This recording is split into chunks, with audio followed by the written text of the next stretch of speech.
विश्राम करो। जब तक हम प्रशंसा करते जाएंगे तुम संकोच से नमते जाओगे। जाओ वत्स।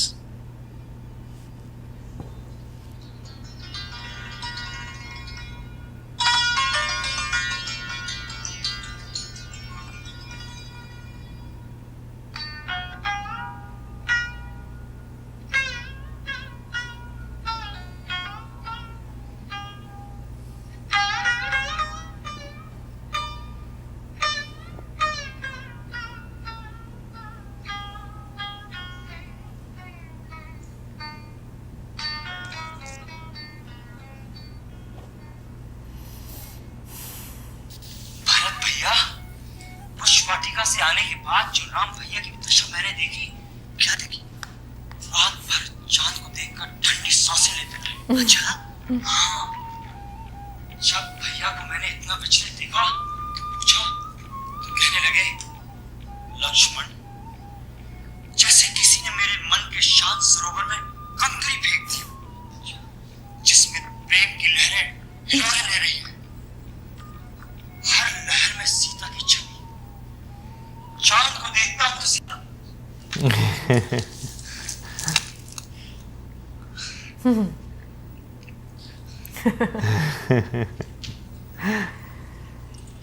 शादी का होश हो गया।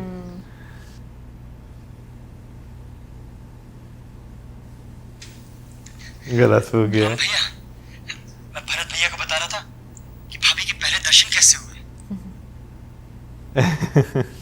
भैया, गुरु आश्रम में प्रेम शास्त्र तो नहीं पढ़ाया जाता। फिर आपने ये प्रेम की शिक्षा कहाँ से पाई? उसी प्रकृति से शत्रु जिसने माँ को बालक से, भाई को भाई से और सागर की लहरों को चंद्रमा से प्रेम करना सिखाया। संसार में पिता, पुत्र या भाई का नाता जैसे मनुष्य के बनाने से नहीं बनता, वो पहले से ही निर्धारित होता है। उसी प्रकार जीवन में किसे तुम्हारी पत्नी बनना है और कब कहां उससे भेंट होनी है, ये भी विधाता पहले से ही निश्चित कर देते हैं। इसलिए मनुष्य को चाहिए कि जब उससे भेंट हो तो अपना संपूर्ण विश्वास, संपूर्ण प्रेम उसे सौंप दे, जिससे उसके पश्चात जीवन में किसी दूसरी ओर ध्यान ही न जाए। पूज्य महर्षि वशिष्ठ, ब्रह्मर्षि विश्वामित्र, महाराजा दशरथ, इस सभा में हम आपका स्वागत करते हैं। अब हमारे कुलगुरु मान्यवर शतानंद जी इस सभा में उपस्थित गुरुजनों के सम्मुख विवाह का प्रस्ताव रखें।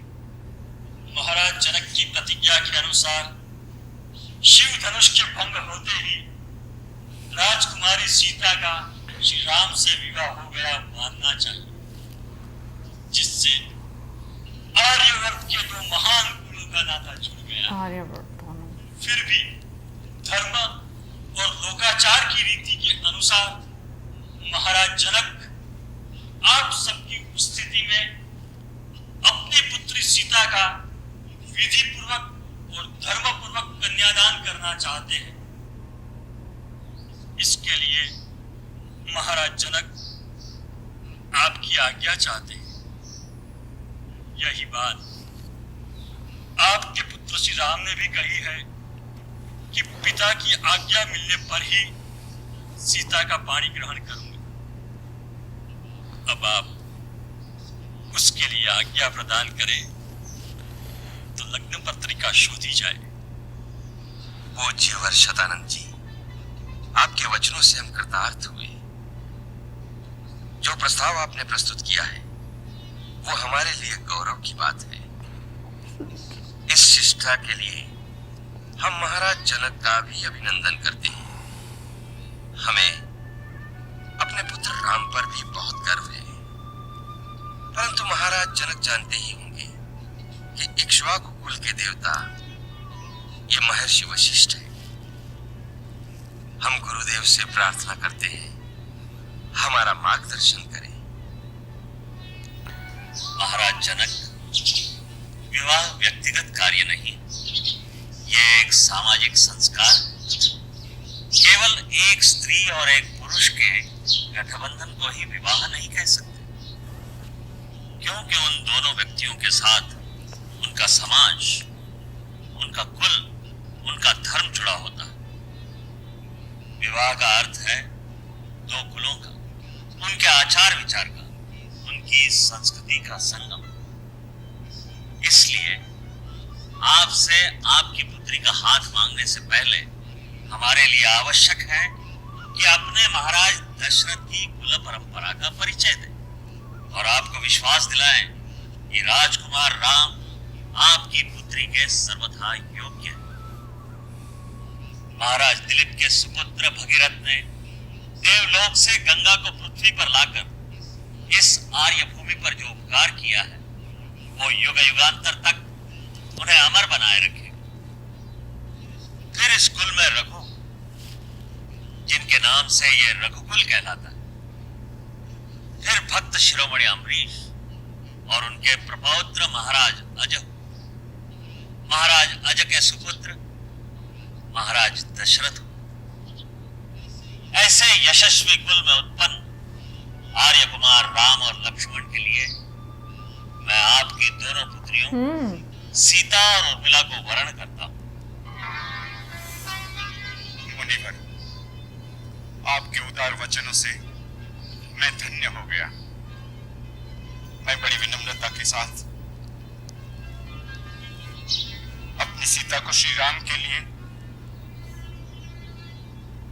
और अपनी छोटी पुत्री उर्मिला को आर्य कुमार श्री लक्ष्मण के लिए रघुकुल की कुलवधुओं के रूप में समर्पित करता हूं। महाराज दशरथ, विदेहराज जनक, इस आनंद मंगलमय प्रकरण का पूर्ण पटाक्षेप अभी नहीं हुआ। यदि महर्षि वशिष्ठ सम्मति दें तो हम भी अपने मन के उद्गार प्रकट करें। आज्ञा दे ब्रह्मर्षि। राम और लक्ष्मण परिणय सूत्र में बंधकर अयोध्या जाएं और भरत रिपुदमन कुंवारे रह जाएं, ये तो उचित नहीं। महाराज जनक के छोटे भ्राता संकाशा नरेश कुशध्वज की दो कन्याएं हैं, मांडवी, श्रुतकीर्ति। हम इन दोनों सुकन्याओं का कुमार भरत और शत्रुघ्न के लिए वरण का प्रस्ताव रखते हैं। इस प्रस्ताव का अनुमोदन मैं किन शब्दों में करूं? मुनिराज, आपके इस प्रस्ताव से सारा निमि वंश धन्य हो गया। कुशध्वज अपनी पुत्री मांडवी का कुमार भरत के लिए और अपनी छोटी पुत्री श्रुतकीर्ति का कुमार शत्रुघ्न के लिए कन्यादान अवश्य करेंगे। शुभ कार्य में विलंब क्यों? शतानंदी, चारों राजकुमार एक ही दिन दूल्हा बने और चारों राजकुमारियों का कन्यादान एक ही दिन में हो, ऐसा शुभ लगन निकालिए। 2 दिन बाद उत्तरा फाल्गुनी नक्षत्र है। उस दिन चारों विवाह संपन्न करने के लिए अति उत्तम लगता है।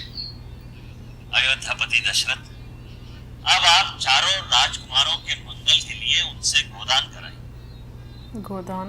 नांदीमुख श्राद्ध कार्य संपन्न कीजिए। तत्पश्चात विवाह का शुभ कार्य आरंभ। जो आज्ञा गुरुदेव। सुनो सुनो सुनो, मानवी जी, उर्मिला, सबके ही सुनो सुनो, सब एक ही घर जा तुम भी सब सुनो। सुना ना, कैसे आ रही है? ऐसे क्या खबर लाई है सुनंदा? सब कुशल और मंगल है यहाँ पर। और आगे समाचार ये है कि जनकपुरी और संकाश्य नगरी एक ही दिन और एक ही साथ साथ सुनी सुनी हो जाएंगी। रामचंद्र जी ने एक धनुष भंग किया और सीता जी को वर लिया, किंतु अब तो मानवी भरतलाल की जय। उर्मिला लखनलाल की जय। श्रुतकीर्ति शत्रुघ्न कुमार की जय। क्या? चारों तो बहनें समझी एक नहीं है। जीजी, महाराज दशरथ और महाराज जनक ने मिलकर चारों भाइयों का तुम चारों बहनों के साथ एक ही दिन एक ही साथ विवाह करने का निश्चय कर लिया है। हाँ हाँ, विवाह करने का निश्चय कर लिया है। वैसे काफ़ी अच्छा एपिसोड था आज का, जिसमें काफ़ी कुछ सीखने का मौका मिलता है। और मैं कहती हूँ अगर ऐसी सोच हमारे समाज में आ जाए, ओ गॉड क्या चाहिए। मतलब बहुत सारे लोग होंगे जो अच्छे भी होंगे, मैं ऐसा नहीं कहूँगी कि सारे एक जैसे हैं, बट मेजॉरिटी की अगर बात करें तो जिस तरीके से एक पुत्र का पिता, मतलब वो जिस तरह से एक बात कर रहे थे कि एक लड़की वालों से कि आप अपनी बेटी दे रहे हैं, इससे ज़्यादा और क्या बड़ी बात हो सकती है। हम तो मतलब लेने आए हैं, हमारा हाथ नीचे है कि हम लेने वालों में से हैं, और आपकी पोजीशन ऊपर है क्योंकि आप अपनी बेटी दे रहे हैं हम लोगों को। तो मैं कहती हूँ ऐसी सोच आ जाए तो और क्या चाहिए सीरियसली। मैं एक चीज़ कहता हूँ भाई, टाइम का कितना फ़र्क जो है वो आ जाता है। जैसे जो है आज का एपिसोड स्टार्ट होता है, जिस तरह भरत और शत्रुघ्न आते हैं, तो अगर हम टाइम कंपैरिजन की बात करें ना, चीज़ों में बहुत ज़्यादा जो है वो चेंज जो है वो आ चुका हुआ है। आज के टाइम में ना पिता और माता जो है ना इस तरह रिएक्ट नहीं करते जैसे जो है उनके अंदर एक एक्साइटमेंट थी, क्योंकि सबको पता है कि आज के टाइम पे जो है वो क्या कुछ जो है वो हो जाता है जब पुत्र या पुत्री जो है वो अपनी मर्ज़ी से जो है वो शादी जो है वो करना चाहें। फिर उसके बाद जैसे जो है वो राजदूत से जो है वो मिलते हैं, जो दूत आता है उससे मिलते हैं, तो जो राजदूत हैं उनको जो है वो भेंट देते हैं। तो वो जिस तरह एक जो उनका स्वभाव होता है ना लेने का, ठीक ना, वो कितने अच्छे तरीके से जो है वो कहते हैं। आज के टाइम अगर है तो आज के टाइम धन्य हो गए भाई, आप तो बहुत अच्छे राजा हैं, ठीक है ना, कुछ भी ना छोड़े। तो वाकई में टाइम जो है वो बहुत ज़्यादा जो है वो बदल चुका हुआ है। पहले जो एक इस पूरे एपिसोड में दिखाया गया कि किस तरह रिस्पेक्ट की जाती थी, हर बंदे की क्या वैल्यू जो है वो होती थी, बेशक वो आपके रिश्तेदार हैं, बेशक वो जो है आपके रियाया में जो आपके साथ जो आपको मशवरे देते हैं, ठीक है ना, एडवाइस करते हैं, बेशक वो लोग हैं, वो कितनी इम्पोर्टेंस जो है वो रखते थे। बिल्कुल, टाइम तो वाकई में बहुत चेंज हो गया, क्योंकि ये हज़ारों साल पहले की दास्तान है। और अभी के टाइम में देखें तो मैं ये कहूँगी कि जो उस टाइम पर था वो आपको आज के टाइम में भी उन टीचिंग्स की कितनी ज़रूरत है कि अगर आप अपनी लाइफ में उन चीज़ों को, उन रूल्स को अप्लाई करो तो आपकी ज़िंदगी आसान हो जाए। वैसे मैं अब आकर सोचती हूँ शायद ज़िंदगी इतनी मुश्किल नहीं है, लेकिन हम अपने हाथों से, अपनी ईगो से इन चीज़ों को काफ़ी मुश्किल बना देते हैं, अपनी नेगेटिविटी से काफ़ी मुश्किल बना देते हैं। तो जिस तरह से सब रोल्स दिखाए गए हैं और जैसे जैसे जो अल्फाज का चुनाव है वो इतना खूबसूरत लग रहा है ना कि आपका दिल खुद ब खुद खुश हो रहा है उसको देखकर कि यार कितना अच्छा फील हो रहा है, और पॉजिटिविटी आप उससे एक्सट्रैक्ट कर पा रहे हो। बाकी नेक्स्ट वीडियो में देखेंगे चारों मतलब कज़न्स ही कह लें कि बहनें और कज़नें एक ही घर में जाएंगी शादी करके। सो देखते हैं नेक्स्ट वीडियो में कि बारात किस तरह से आई, क्योंकि अभी माताएं नहीं आई है ना। तो देखते हैं नेक्स्ट एपिसोड में मिलेंगे। नेक्स्ट वीडियो में सब्सक्राइब करना।